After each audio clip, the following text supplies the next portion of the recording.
dog doesn't have glasses, guys. Can we bring the dog up? Is that against the rules? Do the sword thing!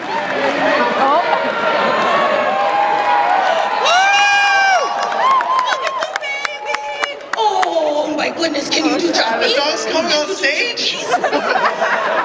Oh my This goodness. is already the greatest panel that's ever happened. Oh my goodness. Hello. Oh, butt scratches. Oh, the butt scratches. Oh. The first rule of theater is never share the stage with animals or children. Look at the baby.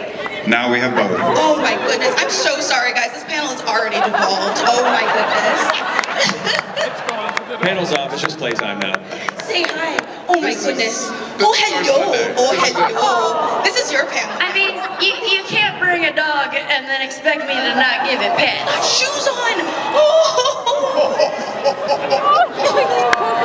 This is the whole Don't apologize. This is the greatest thing to ever happen to us.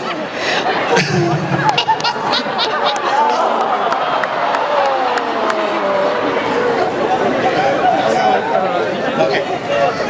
So anyway, we got Alright, so sorry. Alright, even though there is a dog here, which you are welcome to stay, my little sweet baby. You can do whatever you want.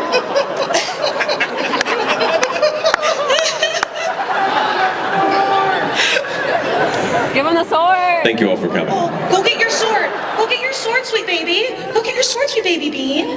Oh, this one. Is this a sword fighting dog? Okay. Oh, life saving. she's a lightsaber dog. Oh my goodness. All right, go do your job. We love you. Okay. Oh, bye, baby. Oh, good shake. Shake it out. Oh, good shakies. Come on. Oh, yeah. Oh, yeah.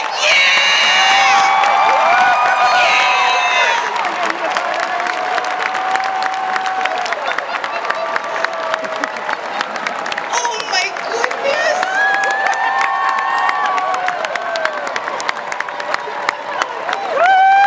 Good dog. I'm gonna start crying. Oh my god. I'm gonna be real. That is my favorite Dark Souls boss. Oh my god. Thank you.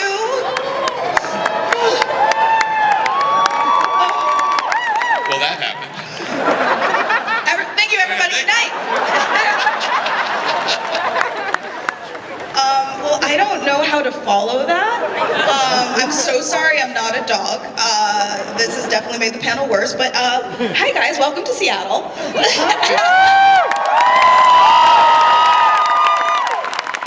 Real quickly, how are you enjoying Seattle? Is it nice? It's so nice. The weather outside is amazing. Weather. I know that's fine. Literally, though, we're coming from somewhere where it's never cold in the winter, at least not enough. And so some of us, Ashley and I, are going and standing outside I with like little short sleeves on and just absorbing the cold and the rain and the drizzle. It's the best. I hate it. I hate it here. It's awful. I hate it. All right, so we're actually going to start panel questions as much as I just wish we could pet dogs. All right, so this is for everyone. You guys have made it to Ruidus. So how does it feel to be on the moon? They make it to the moon? How's it been We to on the moon, baby. It's amazing. It's pretty great. Yeah. You go, Laura. It's everything I ever dreamed it would be.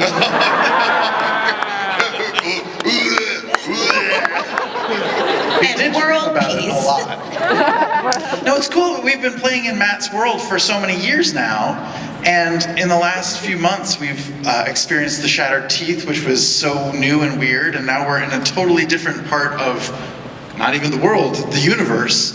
And it's just so wild that he can still surprise us with these twists and turns in different parts of Exandria that we haven't experienced.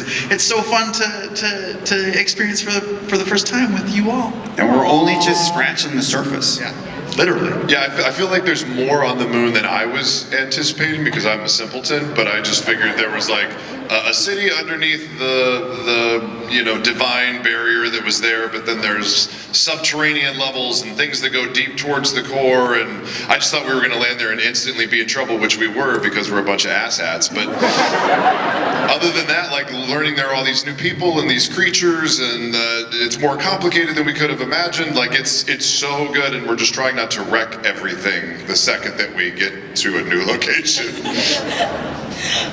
I feel like I'm surprised that you didn't know there was more on the moon. Have you never played Destiny? It's just a lot of moon stuff. What's Destiny? Oh my god. All right, well, we're gonna move on. Sam and Ashley. Sam and Ashley. That's, yeah. Oh, that's me. That is you. What went through Fern and FCG's heads during your encounter with Odahan Thule?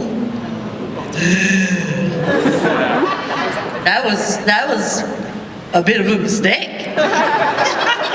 But thankfully, Sam had some very good ideas. I feel like we went there with the best intentions of like, okay, we'll make sure that the caravan, that they're not going to tell on us, so we'll follow the caravan. We were being responsible. We were being responsible, and then that turned quickly.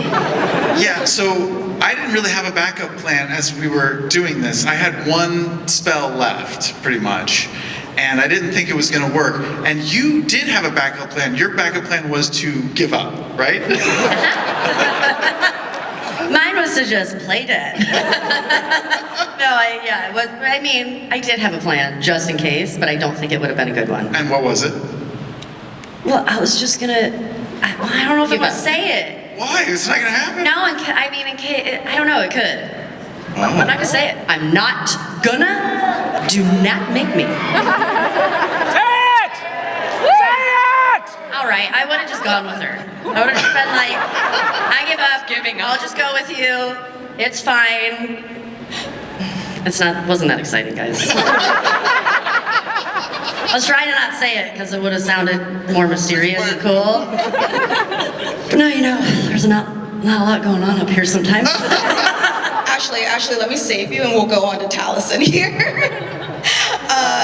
But I am glad that Matt let me do the spell that I did the way that I did it. I think technically, rules as written, maybe it doesn't work, but I thank you for letting it work, Matt, because it was. Well, as I look back at it after, I was like, well, technically you're incapacitated while you're, banished or while you're transforming, so it would have ended the spell, but it kind of would have made for the same sort of circumstance anyway, that if you would have just held it for a minute, that would have led to a chaotic release. So it didn't change too much, which is always my favorite thing.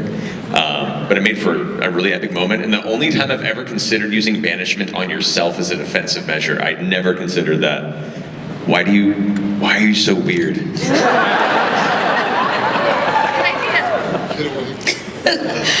Taliesin, Yeah. Ashton has been gentle allies with the All Minds Burn for many years. Is he worried there could be repercussions if Bell's Hells don't plant the brood pit on the ruddy moon? Mostly you do a favor for a friend, and if they're like, hey, I've got this plant of questionable legality that may have some psychotropic effects, and we would love for you to take it over to, like, I don't know, somebody's parents' house and just plant it in the back. You do it, you don't ask a lot of questions. I'm sure there's probably going to be some repercussions. Is this just a story you're telling from your past? Like, I don't know what you're talking about. Got it, yeah.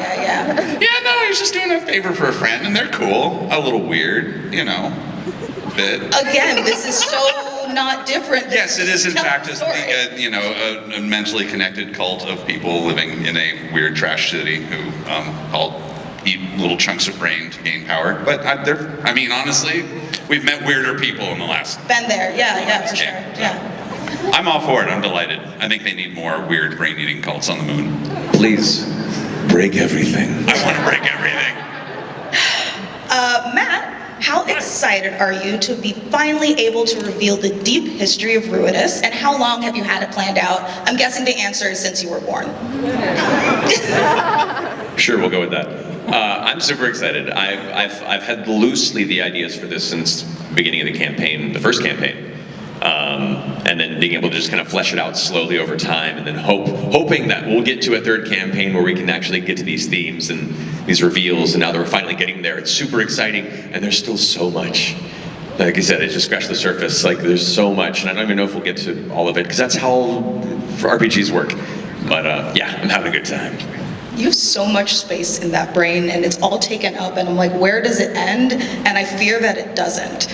No, it ends. I forgot most of my childhood and Oh yeah, no, my that family. makes sense. Yeah. Occasionally I have to re-meet Travis, but Yeah. you know, Honestly, it's worth it. It makes sense. Like algebra, whew, moon's in there. Got it. I'm saying. Yeah, makes sense.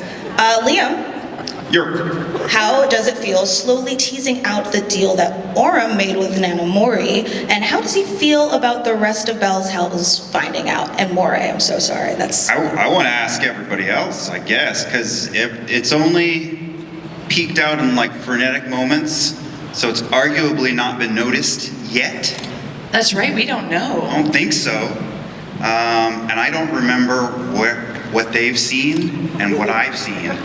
So I'm trying to parse words here. But yeah, anytime he's resorted to it, he's either been submerged in water or had giant battle obstruction in the way, and everyone was in the middle of the poo. So there's a kid right there. There's two kids right there. Two kids.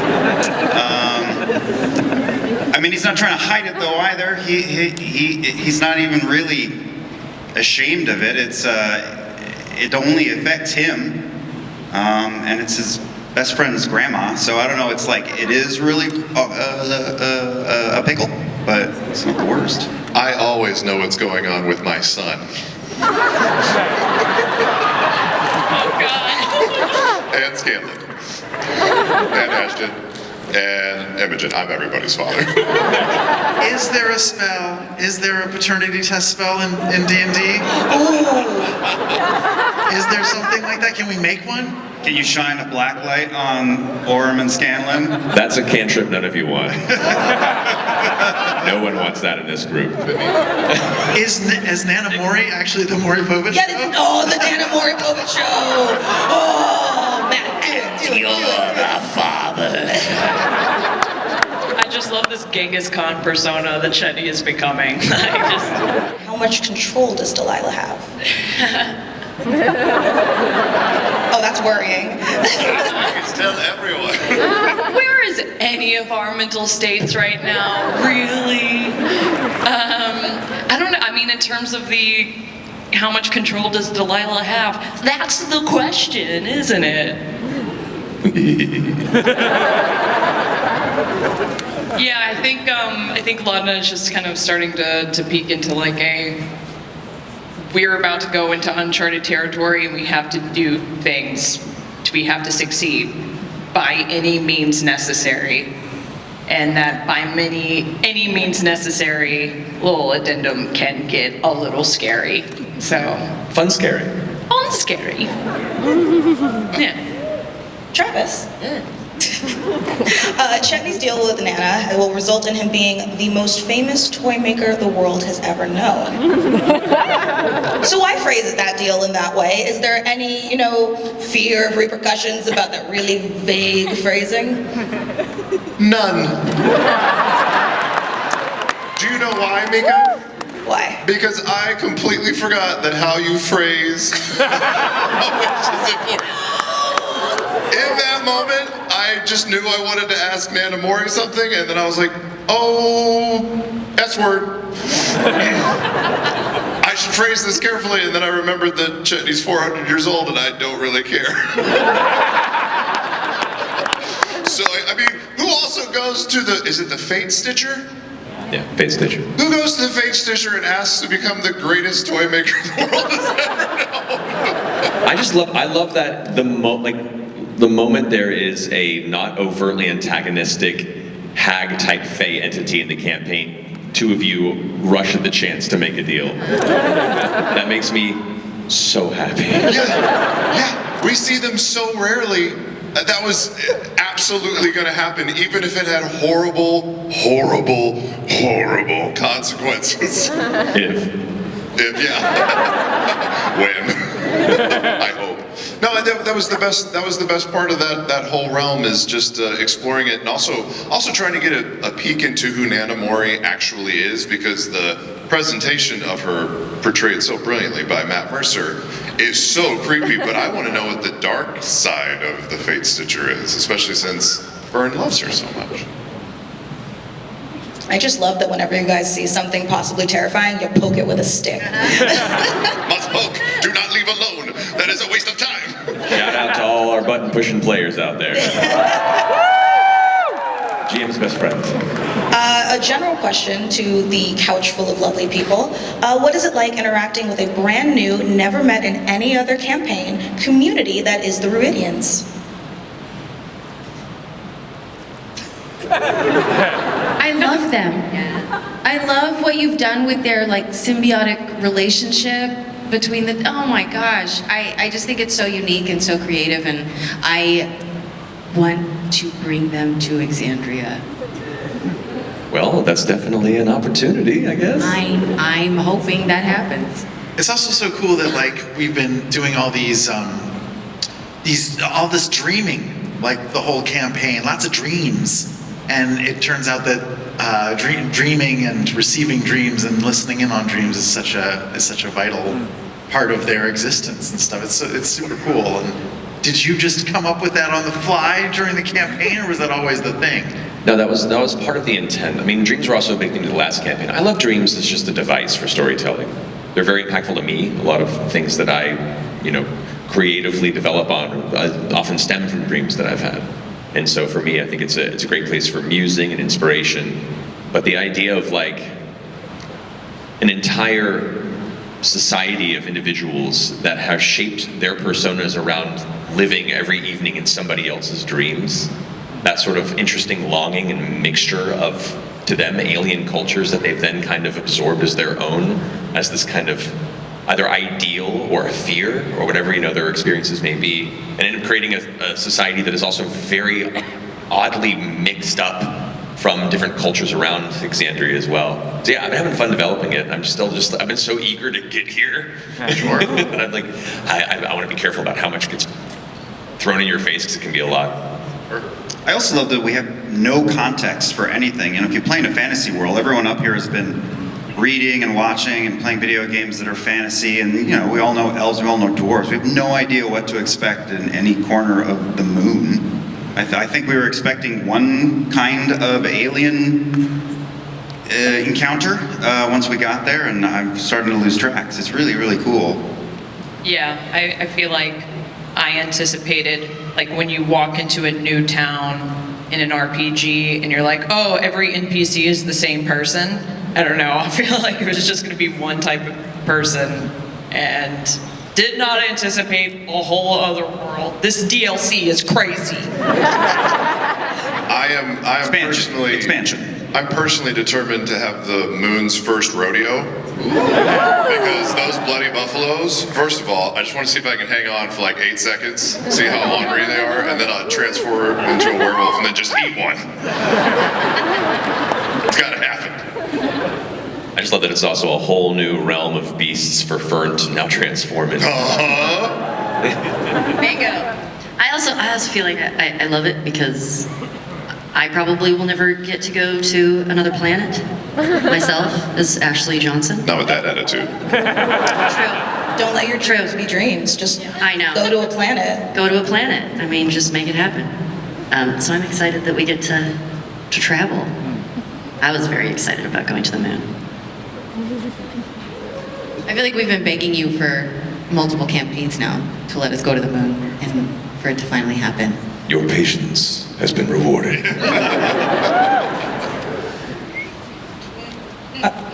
Okay, that was everyone. Laura, how has it been for Imogen to be on Ruidus and tapping into its powers directly? How does she feel about her brush with Dathos, and what's going on there? What is going on there? Tell us about what it. is going on there?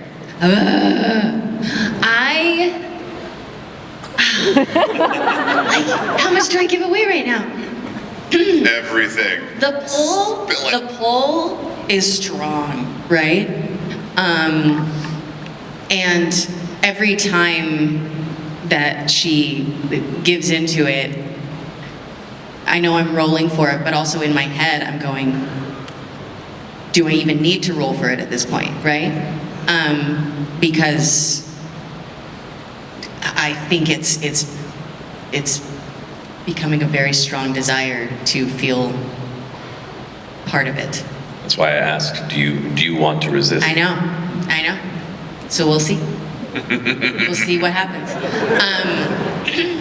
Also, Whispers. This whisper is brought to you by WizKids. okay. Spoilers, I won't say. After all that whispering, we get nothing? Yes. No, it's for me as a GM, it's and many of you GMs out there will definitely understand this. When a player hands you a backstory you get to play with, that's wonderful. But when you have a thread of mystery that you weave through their narrative and the player trusts and goes with it, it's so much fun to watch them be unmoored from any level of comfort and just be kind of caught in the stream of what's happening. And no one has bigger eyes in those moments than Laura. No one looks absolutely like excitedly lost in the stream going, okay. It's so hard because my always go-to is to be the good guy of the story. Like if I play any RPG, anything, sorry, I always want to do the good thing, right? So yeah, it's really crazy to maybe not. What is the good thing? I don't know. How many GMs are out there, by the way? Raise your hand if you're a GM. That's a lot. So many. All right, so everybody who's looking for a GM, look to the nearest person that just raised their hand. Boom, campaign. Also, because of the amazing dog at the beginning, I forgot to ask, could all the cosplayers in this room please stand up? Yeah. Look at that. Look at Yasha back there. See lollipop? Look at that big sword. That Shout out sword to is everybody in enormous. body paint today. Y'all are the real ones. Look at that jerk right there. Oh, like him. Ludinous. Also, have you guys noticed, like, FGCG? He was pointing to over there, like, lewdness, by the way. I just Yes, wanted the to point that FCG out. robot Like- is Yeah. incredible. We were talking about it backstage. My voice is in that robot. What? Yes, and the hands move, and if he makes the he makes the eyes turn red, then it's my voice saying really nasty things. That's so cool. Wait, That is so cool. like a PlayStation controller in your hand or an Xbox controller with it? Whoa. That is the coolest thing. You're cool. That's so cool. The eyes are red, that robot's about to rage. Critters are the best. I mean, I feel like we're about to get like full-bodied animatronics of every character in like the next panel. This is crazy. What's really cool is it has a functional buzzsaw. Okay, the way, back away. maybe turn his eyes not red. That frightens me. All right, no buzzsaws, please. Oh, that's nicer. Thank you so much. There we go. Thank you. Matt and Marisha. Sorry, I didn't mean to frighten you. After the intensity of the back and forth with Delilah and Laudna, what was it like to interact with / embody Bodhi and Ropey via the animate object spell? Bodhi and Ruby, my loves. I will say I picked, because Animate Objects is like a 6th level spell, right? 5th or 6th. It was the first one that I got. And because all the spells in the book are listed in alphabetical order, Animate Objects is the first one. And I saw it. Yeah, and I saw it. 5th level spell, okay, thank you. And I saw it and I was like, well, that's it, I'm done. I don't need to look at any other spells. And I just took it immediately. When we were driving in the car and you're like, I think I'm gonna take Animate Objects, and I immediately went, of course you are. Why would you pick anything else? How many more minis do I have to now get? It's a menagerie. It's amazing. Yes, it's pretty amazing. Yes, the Island of Misfit Toys. Yes. And how creepy is it to have puppets that move and can shank you? It's perfect. Yeah. All I ask is don't bring to life 8 small creatures that have their own initiative order and their own statistics. Marisha, all that I ask is you bring to life 8 tiny creatures with their own Thank you, statistics. Mika. Yeah. I make You it know what, zero Marisha? promises. Make it 9. Make it 9 creatures. I I mean, how Think of the fitting would it be if in the final battle you animate a table, a chair, a chest? Yes. 100%. Yeah. We're bringing it back to the top, baby. A candelabra, There was a broom, clock, a a chest of chestnut. drawers. Oh my God, a whole Be Our Guest scene just for Lug Nuts. Look at this room. Look at Oh, these every planks of wood. single one of them. Every single one of these. Stat block, stat block, stat block. Let's I'm go. so sorry, Matt. This is a trap waiting to happen, and you all know it. Yeah, congratulations. We're all under the sword of Damocles for this panel. Matt, just go on Amazon, get a multi-pack of everything, and hold on. I'm so sorry. I see like so many people are like, well, this is a new fear suddenly. I'm sorry. I see your faces. You're like, Why is that there? What purpose does that serve? Acoustic. It's just wood. It's all wood for chutney. It's acoustic. It's my roof! As we noticed backstage that all of them at least are pretty still, except for like one who's perpetually wobbling over here. It's really excited, so be wary. I call that the lottery.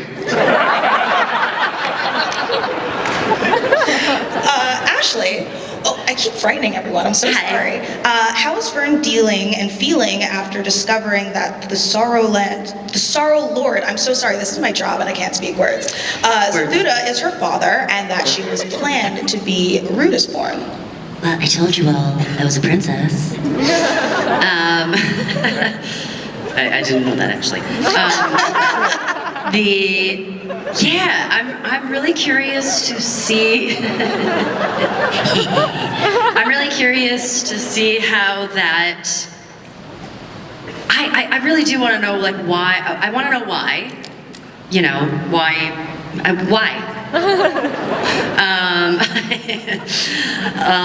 It's exciting because when we first saw him, I was like, that guy's cool and scary. And what's that creature I want one that he gets to ride on?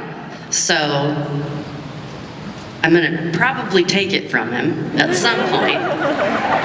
I don't know. I'm excited to see where that goes and what that purpose was for of making Fern Rudis born. But I kind of just, because of my brain, I just forget about it sometimes, and I'm like, Imogen, go get, oh wait, me too, sorry. Yeah, but it's fun. I'm excited to see where that goes. Sam, oh, perfect handoff. Oh, hi. Perfect timing. As a new follower of the Changebringer, how is FCG feeling about how disconnected or muted their relationship with the goddess is currently? I'm bad at God stuff. I'm bad at it. Don't say I'm trying to be better, but it's so hard because it's hard to talk to a God in the first place, and now it's even harder because I can't. Because we're in a place where you can't talk to them. And my God is very weird and hairy and vague. And I want to just have like a heart-to-heart with her, but I don't have a heart, and she can't, and I can't talk to her, so it's really hard. I'm hoping when we get back, if we get back home to Exandria, back to that nice flat Exandria, that I'll have some time to really like commune with her and ask her what's going on and what her deal is, because I want to be a good follower, I want to be a good God person, but so far I've been real bad at it. Just because the signal's bad doesn't mean you don't try and make a call. Aww. Is that a little GM hint right there? No. What do you mean? Okay, I'm doing it next episode. Taliesin. Yes. Again, I keep scaring everybody. So sorry. Taliesin. Yes. Look deep into my eyes and I will gently ask you. Oh, hi. Hi. What has it been like for Ashton to explore their new Titan abilities and to have such a tangible connection with the past? Boy, it is an interesting mix of absolute wonderful freedom and weird despair at the same. It's Ashton. They can't be happy for that long. That's not fun. We all know that person, please. How do you feel? I'm kind of depressed. Oh, so you're doing good. Good for you. It's your happy place. Just at me next time. You're Jeez. See, happy is nervousness. You have something to lose. Oh, right, no. You met me? Okay, anyway. My therapist is gonna have so much to talk with me about. I am here. Oh my God. I actually get a 10% kick from everybody's therapist who's at this point. That is so true. There's a purpose for this. It's an interesting rush of just being given access to all of this new power and all of this history about who he is and where they come from, and how that both doesn't necessarily mean what they were hoping it was going to mean, and that it also led to some really unfortunate personal discoveries and a lot of dumb ideas, and just it's a lot of just resorting who they are and what that actually means, and what they've been doing with their life, and the sort of person that they at least think they've been. It's been very confusing, and there's also something very weird about. It's been interesting thinking about the fact that while in that form, a lot of Ashton's background pain vanishes, which is almost a bad thing, because then it means when it hits back again, it is harder to mute immediately. So there's just this real, it's a bender, is what it is. It's less of a power kick and more of like going a little bit off the rails on a bender. So, I have a question. What made you want to give a character chronic pain? Like, what made you want to explore that? wow, okay, yeah. How was no one ever at? Well, okay. Honestly, it's because I had TMJ kick. I mean, it's one of those things you're born with. Got worse and worse and worse when I was a teenager, and just it sort of became one of those things that also I think is one of the reasons why the trimmer kicked in. That I have a trimmer, if you don't know, and just was sort of one of those things that you just live with and realize that there's just kind of a low-lying level of pain that you have that never really goes away, and it's just always there. It's like I'm trying to get through this quickly. To the point where like actually doctors would say, oh yeah, if it went away you wouldn't even really realize what the hell had been going on, because it's just like this passive low-level headache that you just have all the time.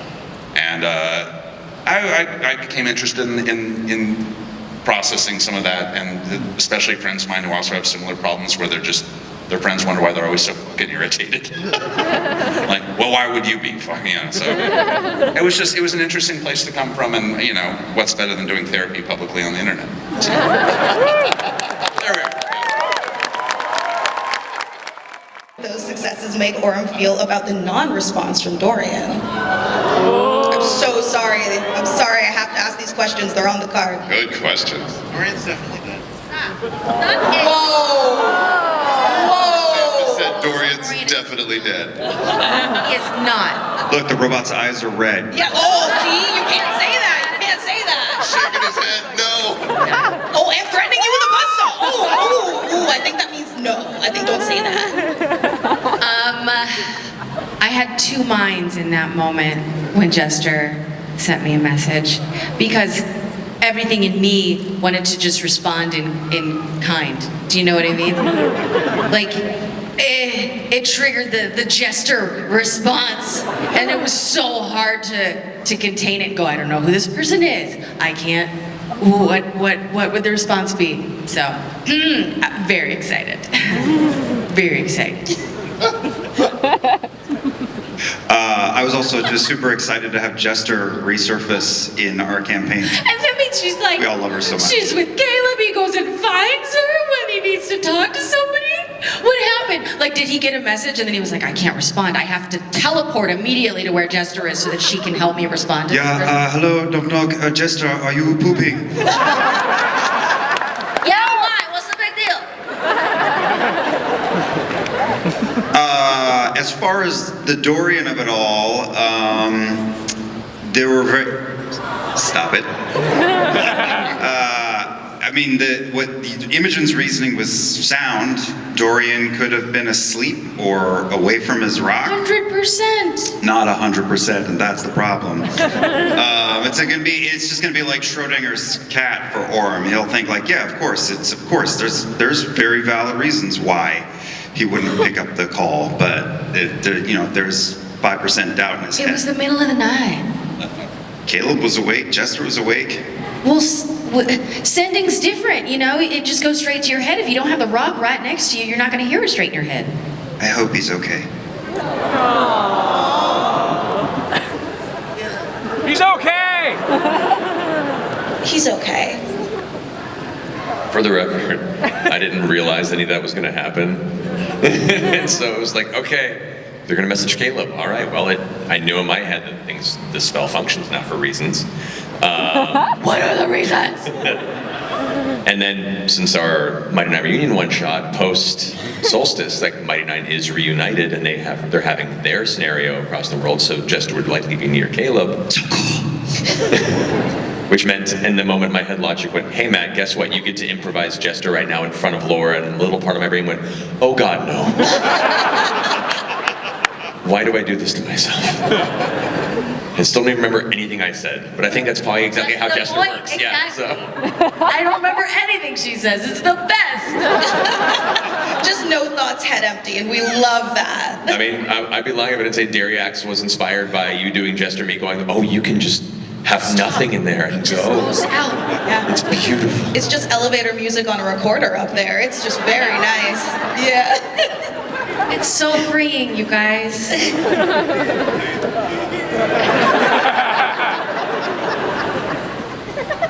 Well, anyway,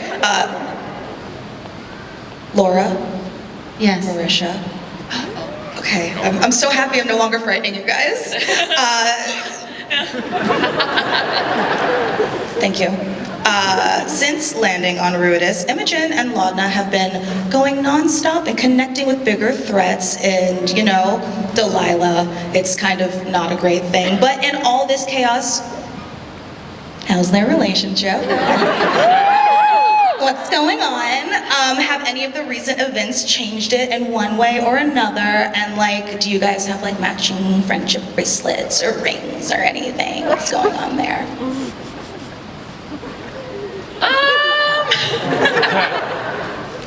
We are unaware.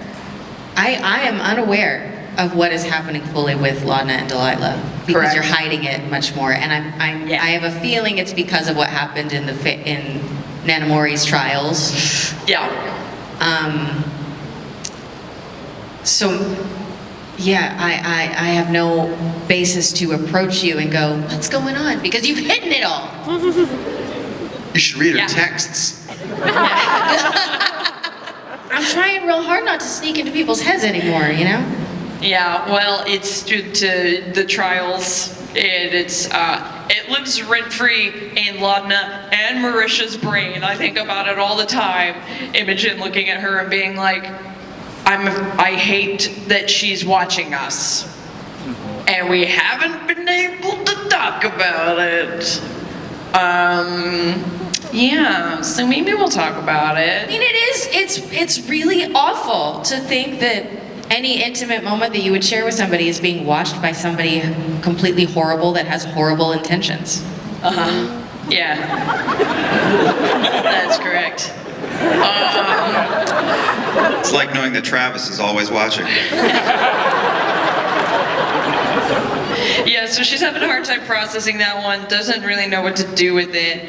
And then on top of that, I think Laudna is struggling with the idea of like seeing Imogen and Fern to an extent on the moon, and you having these, you were literally floating and being lifted above, and there was this moment where it was like, it once again is burned into my brain of Laudna grabbing you and trying to hold you down, and then it messed with Marisha's head because I was like, oh, I am literally holding her back. I am literally holding her down. And now I don't know what to do with any of that. This got so dark. Has that happened yet? Has that happened yet on the stream? Oh. Yeah? Yeah. Okay. Ooh. I feel like we would have heard a collective gasp if it hadn't. I just disassociated from my body. It did, right? They said yeah. Wait, Okay. Well, it was a very muted yeah, so I didn't know if it was Yeah, like. it happened. Can we get a resounding cheer if it happened? did Chetney die in his sleep yet on this? Or is that the next? That's the next episode, I think. Okay. Sweating. Especially because all of these answers are so muted. That's so sad. I know. You all should talk about it. Yeah. Yeah, save it for the table, but definitely like Are we just gonna have a moment right now? you all have a lot of stuff to process, and you haven't given yourself like an evening rest to reconnect. So you, next time you have an opportunity, How I would think we- you all should do that. You still gotta sleep and eat and take care of yourselves in between the run and the chaos and next And chance. poop. Also very important. We'll role play through all that. I mean, seriously though, how are we pooping, y'all? How is this happening? I don't think I poop. No, you just penny. I mean, maybe it's like calories don't count on vacation. You don't poop on the moon. Is that? Yeah. No. I was just- when you're on vacation, it's really hard. I was just imagining those little penny presses that you get at Disneyland, so that everywhere we go, you just leave your face on a little coin. It slowly flattens Let's out. think about this for a moment. Yeah. Which characters in all three campaigns canonically Yeah. in role-playing have pooped? Grog, Scanlan. Yes. Fern has goat pelleted. Like, Pike pooped. Yes, I pooed on a bed. Food on a bed. It's a brag. I think Jester pooped in a lake. What? She certainly talked about pooping a lot. Did you just not tell Or anybody? did I pee in a lake tonight? Did you just poop in a lake and not say it? Maybe in my head I just went out and pooped in a lake and I didn't say it out loud. Wait, is that just Laura? Laura, have you pooped in a lake and not told anybody? No. We are actors of fine art. Great bards of our time. Did that really not happen and I fully just thought it did? Does Keela keep her antlers on when she poops? Oh, you know what would suck? Having to move the cape. It's like a wedding dress and you have to have multiple people hold it while you poop. It's awful. That's where the toilet paper rolls go. On the antlers. Oh, man. That makes sense. Yeah. I bet you're all so happy you came here early on a Sunday morning.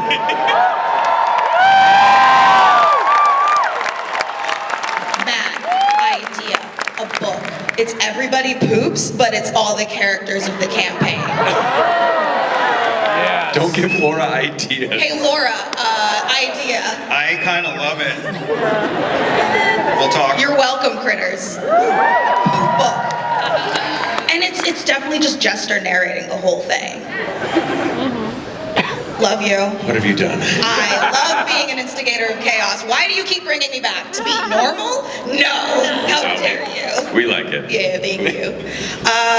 Surprisingly, this was not as much crowd cat wrangling as possible on this stage, so we have some time for some fan Q&As. Right? You're careful. No pushing. Be careful, no pushing, no shoving. Respectfully, find your place in the line. We'll try and get your questions in new order. Something about hands and feet inside and Does the doggy have a question? Oh, does the doggy get a question? We do have to. How does the solstice affect our target? Because it's kind of unclear if he's a god or just an archangel. That's a good question. Well, he's not a god. He was on a track of faith to begin to have powers on a much larger scale than even as an archfey he had access to, or at least a more larger breadth of it. So the solstice itself had probably messed with and shifted some of his power and focus, but he's an adaptable fella. You know, he takes what's going to him. As far as his power scale and where he is later in canon, you should definitely check out the comic series we've been working on, because we get to see get a fun, weird perspective on our antagonist as a protagonist? Kind of? I don't know. But it definitely gives a little more insight into his history and what the other Fae think of him. I'm so sorry, I have to say artagonist because you said it and I was just like, I could not say it. No, that's fine. Other sprinkle. Thank you so much. Hi. If Molly didn't die, would Caleb and Molly be a thing? would Caleb and Molly become a thing? I mean, we would have needed a lot more role time, role play time to figure that out. Define thing, I suppose. I mean, in a perfect world, I feel like Molly would have slowly made his way through most of the It's been great. Anyway, yeah. That's valid. I mean, it really. It's called situationship. It would be a lot of situation. Yeah. Yeah, it's not complicated, just chronological. It's fine. It's just, I don't know. I think if not alphabetical. Potentially with enough role play time, but Molly expired. When Molly expired, Caleb was still really tightly bottled up, so I don't think he was in a place to do anything with anybody. But add another 50 more episodes with Molly? No, it would have been an awful lot of you need to get drunk and get laid and get this out of your system. Would have been a very, very, would have been a heavy roll there of no more of this, no. So, come on, we're gonna go make some friends. Come on. I mean, Caleb's technically canonically Polly's, so I mean, 2 purple guys and Caleb. Why stop there? Work your way through the crayon box. I was gonna say Molly's more just of a slut, but he's down, you know. Stage left, what do you got? Hey, I've been a big fan of you guys since your last 2019. Keep on cutting. Hello? Yeah, we can hear you. Oh, okay. Go for it. Anyway, my question is, even though Mika talked about it, was the whole banishment thing, because there was a lot more going on than just the banishment between the characters and also the actual, players.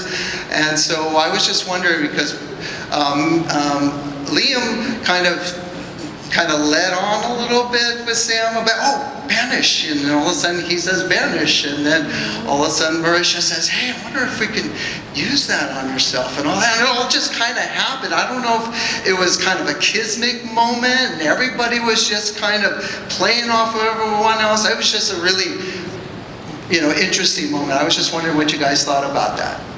I mean, it's kind of how a lot of it happens at the table. Like, first off, if anyone's noticed how Sam Riegel plays this game, he plays the fool, but carries a lot of really smart things close to his chest.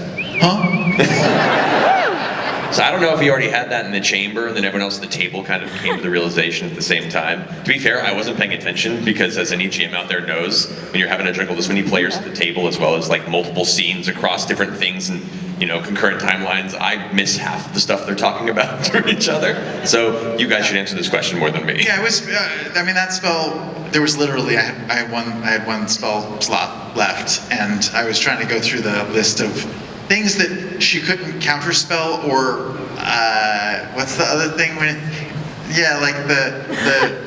When they're really super legendary resistance. Yeah, that. I was trying to think of things that she couldn't save against, and that was the only one that maybe could possibly work. But yeah, when we're at the table in those super high intensity moments, it's all hands on deck, and there's lots of metagaming pigeons going around.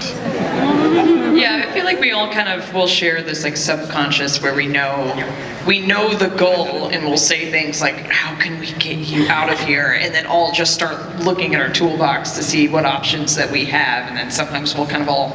We have telepathic bond for every episode, so anything you hear, there's also a mental conversation happening. I'd also say too, like, there's a distinct difference between like metagaming about character knowledge versus players discussing what all the characters know they have access to, in which case it's just friends strategizing together. So like, it doesn't bother me at all when players are discussing strategy amongst each other and kind of giving suggestions about things they already are capable of doing and have in their wheelhouse. We are not our characters. Many of my characters that I've played are far more intelligent, far more cunning, and far more handsome through most of my gaming experience. So you find you have that experience of, as players, working together to strategize what you would think your character would already understand. And that's kind of that distinction too. Plus, we take our role play pretty seriously. We have our heads shoved up the butts of our role play pretty high, but also it's a game and we like having fun together. I mean, it really is as simple as that. Stage right. Let's go. Yeah, I'm looking at my clock and also this giant timer. I think this is our last question. One more after this. I lied. Hi there. Just wanted to, if we could all, my little sister is here because this is her college graduation present and she didn't get to walk in 2020, so we just wanted to shout her out and say congratulations. Congratulations! My question is for Matt, as a fellow lover of world building. What was your favorite thing to create? Like when you're creating a new world or anything, like is it cosmology, is it politics? I can barely look at you. Oh man, I mean, I like all the different facets of it. For me, what I love to create are really weird historical relics. Meaning like ruins that make me and the players go, how did that happen? You know, like it's one thing to like, oh, you come upon a crumbled city, that's fine. It's a different thing when you come upon a crumbled city that's, you know, thousands of feet beneath the planet's surface and is like just erupting out of rock walls for no reason, but still seems pristine and beautiful in other places untouched. You know, that's leaving those little threads of weirdness and unexpected mystery about a location or sometimes even an individual that leaves everyone going, what's that about? I want to learn more about it. And that's what gets me excited because I often don't know what that answer is when I first create it. And then once I put it on the page, I start logicking out why it exists and trying to fit it in my mind. And hopefully they have the opportunity to ask those questions and I get to reveal that. So that's what I enjoy the most. All right, this is over here is our last question. We gotta go over to the stage left. Mika. No, it's no. There. We're getting both in. We'll get them both in. Yep. Why do you guys like playing D&D? How do you guys like playing D&D? Was it how or why? Why? Why do you guys like playing D&D? We love playing with our friends. We get to use our imaginations and pretend and do things we otherwise wouldn't normally be able to do ourselves. And that's so much fun being able to use our imagination no matter what age we are. And you are adorable. Thank you so much for that question. I hope you get to play D&D as much. Here's the cool thing too. It doesn't have to be just D&D. There are a lot of great games out there that give you the same wonderful, joyful experience. D&D just happens to be the one that we all met on.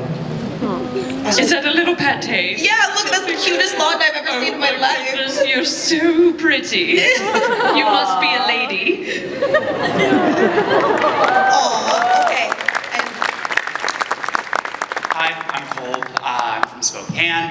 My question's for Tal. The jacket that I'm wearing, my battle jacket, is loosely inspired by Ashton, and I want to add a quote or something, or a punk aphorism or something from Ashton, or just something that you think he would support and want out there. Oh man. I mean, I've got like queer magic here, I've got the Just Don't on the back, I've got You see the fuck shoulder? off Can you Nazis right spin? there, Because I'm Brand seeing like. Can you show off the shoulder? That. Yeah, it looks so Give us a sparkly. turn. Give us a turn. Yeah. Wow. That's rad.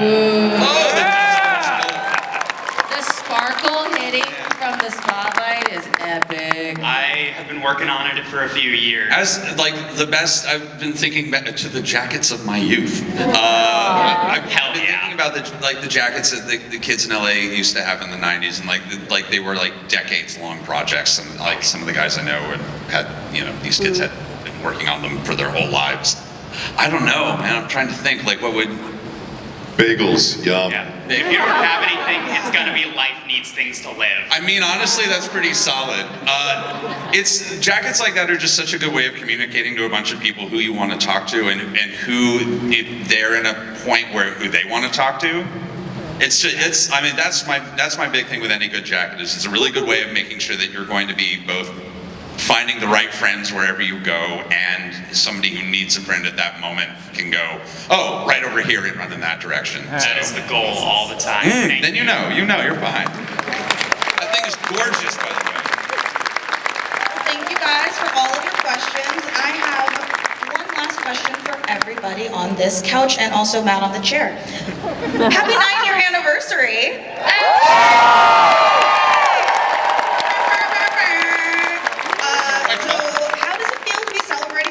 Years of Critical Role this month, and is there anything you can tease about the future when it turns double digits?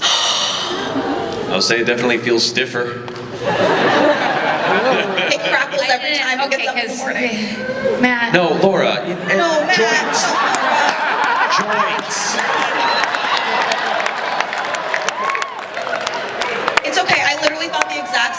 until he did this. And I was like, oh, you mean joints. You're bad. You're bad. Sorry, I should have known better. You're right. I will say, I feel like it never ceases to amaze us, not only how many people have and continue to watch us, but have stuck with us through all of these years and continue to show interest in the things that we say, and can confirm we have some massive plans coming up in the very, very near future. 10-year we're looking ahead to it right now, and want to really make it a massive celebration for everyone in the community. So yeah, there's some big stuff. Just pay attention, follow us on socials. It's gonna be great. Wow, what a perfect end to that. I have a big red sign that says time's up. Aww. Aww. It also says press delete to reset. And escape to exit. Unfortunately, we have to press escape and not delete. But thank you guys, everybody, for coming. I hope you